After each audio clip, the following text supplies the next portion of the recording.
Olá meninas, bem-vindas aqui. Tudo bem? Tudo bom? Tudo bem? Oi gente, a gente está aqui com o Eduardo hoje, ele é educador físico, faz pós-doutorado aqui na Unicamp e vai falar pra gente um pouquinho sobre como é a pesquisa dele em neurociência. Então, Edu, o que você estava aprontando aí hoje? Bom, a gente criou um equipamento aqui para tentar medir a atividade do cérebro durante o exercício. Tá? Então a ideia é justamente mensurar o que acontece no cérebro enquanto a sua atividade quando você está fazendo exercício. Então a gente não tinha como colocar o cérebro, eu digo, a máquina, né, como um capacete e medir o cérebro durante o exercício numa bicicleta ou correndo. É inviável. Não tem como, né? É muito pesado, né? Então a gente trouxe o exercício para dentro da sala. E aí dentro da sala o que a gente fez? Criou um equipamento, né, que a pessoa fica deitada e aí fica pedalando, né, com as pernas para fora do equipamento e o cérebro fica lá dentro da máquina justamente pegando essa atividade. E aí a gente consegue ver o que acontece quando está cansada, quando está ficando em fadiga. Eduardo, essa máquina a gente sabe que é uma das mais importantes aqui da Unicamp, a qualidade de imagem é muito boa, é uma das máquinas de referência, né? É uma máquina 3 Tesla. Você pode explicar um pouquinho pra gente qual que é a importância dessa imagem, da qualidade da imagem do teu projeto, na tua pesquisa? Bom, esse é um equipamento muito importante justamente porque ele traz a possibilidade de a gente ter uma imagem muito clara, muito precisa, muito limpa. Então quando a gente consegue identificar alguma coisa na imagem devido aos nossos exames, aos nossos testes, a gente tem certeza que é exatamente aquela estrutura que está sendo útil, que está sendo utilizada para aquilo que está ocorrendo. Então, por exemplo, quando a gente faz uma contração do músculo, né, abre e fecha a mão, a gente tem certeza que tem a área do cérebro lá bem restrita, com uma qualidade bem extremamente precisa daquela área que é responsável. Não fica uma coisa borrada, fica uma coisa bem definida mesmo. Isso é muito importante para o que a gente está fazendo. E é por isso então que vocês usam essa máquina para pesquisa, né? Exatamente. Porque agora a gente pode escutar um pouquinho no fundo, um barulhinho, né? Eu não sei se o pessoal aí de casa está ouvindo, mas esse barulhinho é porque tem uma outra máquina ali funcionando, não é? Exatamente. Aqui dentro do laboratório, né, a gente tem esse equipamento que é justamente específico para pesquisa, né, e a gente tem um outro equipamento que é para o hospital, né, que é feito para diagnóstico, que é utilizado com bastante frequência também. Essa máquina aqui, o campo magnético é um pouco maior, então isso a gente consegue trazer uma qualidade de imagem melhor do que a outra máquina. Tá? Quem são as pessoas que você estuda aqui nessa máquina? Bom, qual é o seu público-alvo de estudo? A gente tem trabalhado inicialmente com pessoas saudáveis, né, que fazem já atividade física, que têm uma noção de atividade física. Então a gente está trazendo elas aqui para dentro para medir o que acontece no cérebro dessas pessoas. A gente trabalhou também com atletas que são altamente treinados também para entender o que é diferente no cérebro dessas pessoas quando elas estão fazendo atividade física, né, estão fazendo exercício. Por que umas pessoas sentem mais cansado do que outras, né? Qual a parte do cérebro que é responsável por isso? Então a gente já trabalhou com essas duas populações, mas a ideia é que no futuro a gente traga outras pessoas, mulheres também, a gente quer saber o que é diferente no cérebro da mulher, para o cérebro do homem. Mas eu sei que tem um probleminha aí, né? Porque eu e a Jéssica, por exemplo, já nos candidatamos a participar dessa pesquisa, a ver, ajudar o Eduardo na pesquisa dele, só que a gente não alcança o pedal. Tem uma limitação aí. Justamente. As baixinhas não entram. Nosso equipamento ele foi projetado para pessoas que têm uma estatura alta, né? Então por isso que a gente foi mexer com atletas, então os nossos sujeitos são extremamente altos. E aí então as meninas mais baixas, os meninos baixos também não podem fazer, a gente não consegue utilizar o equipamento.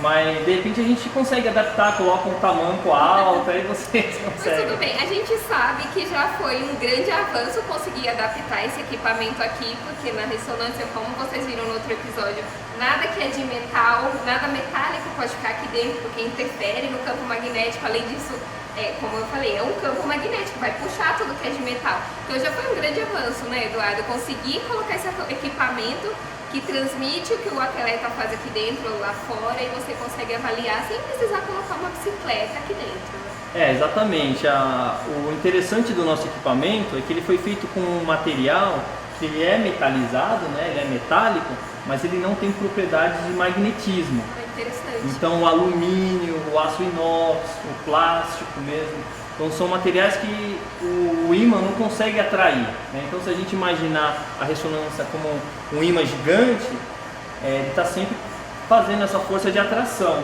mas o nosso equipamento ele não sofre essa situação justamente porque ele é todo preparado, ele foi feito especialmente para ser colocado aqui. Então é um equipamento feito sob medida mesmo, né?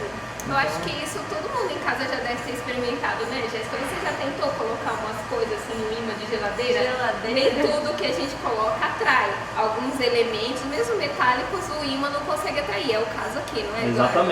Exatamente. Por isso que não sai voando. Exatamente. A gente já teve até um episódio aqui dentro, né, de a máquina atrair uma enceradeira. Então a enceradeira foi atraída, porque era toda feita de ferro, né? Então ela foi atraída para a máquina, então foi um problemão que até danificou a máquina, mas não é o caso aqui, a gente fez com justamente todo o procedimento correto.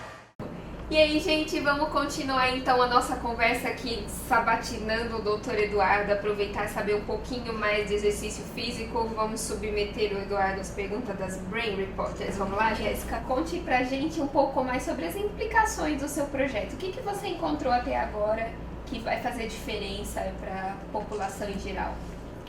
Bom, a gente sabe que o exercício físico, ele não só faz bem para o nosso corpo, né, para a gente controlar a nossa composição corporal, nossa gordura corporal, né, nossa massa muscular, nossa condição cardiovascular, mas também a gente tem estudos mais recentes que mostram como o exercício pode ser bom para o próprio cérebro.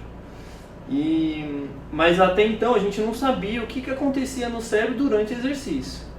Então o nosso estudo está trazendo informação para saber exatamente que tipo de estímulo a gente dá para o cérebro quando a gente está fazendo exercício. Então a gente descreve, né, exatamente o que acontece em diferentes intensidades. Então quando você está sentindo o exercício leve ou moderado, o que está acontecendo no cérebro? Da mesma forma, quando a gente está sentindo um exercício mais exaustivo, está ficando mais cansado, também o que acontece? Aí, o que a gente tem visto? Né? Que a gente tem os nossos achados, eles mostram, por exemplo, uma área que fica muito ativada quando você está estressado, quando você está ansioso ou mesmo depressivo, que é essa parte do cérebro mais na frente aqui, que é o córtex pré-frontal, e fica muito ativo. Mas quando a gente faz exercício, a gente mostrou nos nossos estudos que a gente consegue desativar essa área. Então olha que interessante, ao invés de você tomar remédio, você fazendo exercício, você consegue diminuir o estresse, diminuir a depressão, diminuir a ansiedade. Então a gente consegue explicar o porquê que o exercício consegue dar essa contribuição para a nossa saúde mental. E aí não só o cérebro, mas o corpo todo sai ganhando, né? Exatamente, né? Então, na medida que a gente está fazendo exercício, também está exercitando os músculos, né? Está aumentando a massa muscular, o nosso coração também responde super bem, né? A condição cardiorrespiratória, nossos pulmões, mas também, né, tem todo esse efeito para a saúde do próprio cérebro. Eduardo, isso é bastante interessante porque a gente sabe que o córtex pré-frontal ele é uma área importante tanto para essa parte motora quanto para a parte comportamental, né?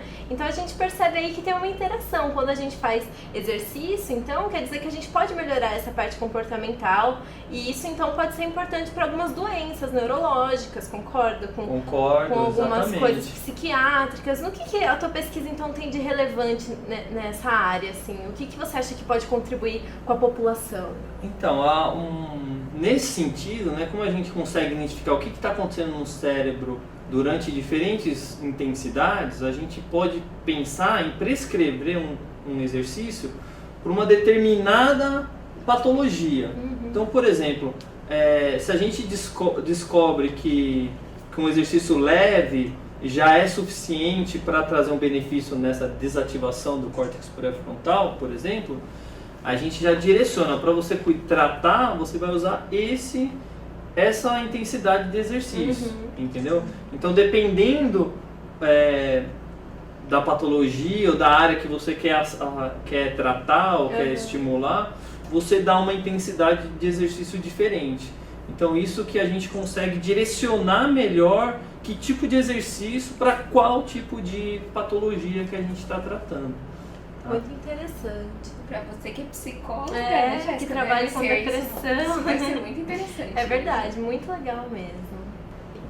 Bom, gente, então a gente agradece a presença aqui do Eduardo Fontes, que contribuiu bastante aqui, doutor já, né, terminou o pós-doc dele agora, recentemente. Posso contar a novidade? Claro. Ele acabou de passar no concurso, né, para ser professor da Universidade Católica de Brasília. Infelizmente a gente está perdendo aqui um colega, mas eu tenho certeza que são para coisas muito melhores, né? A gente deseja tudo de bom nessa nova caminhada, tá? Obrigado. Estou sempre à disposição. Obrigado. Muito obrigada. Obrigada pela presença, Eduardo, e por todo o conhecimento que você dividiu aqui com a gente hoje.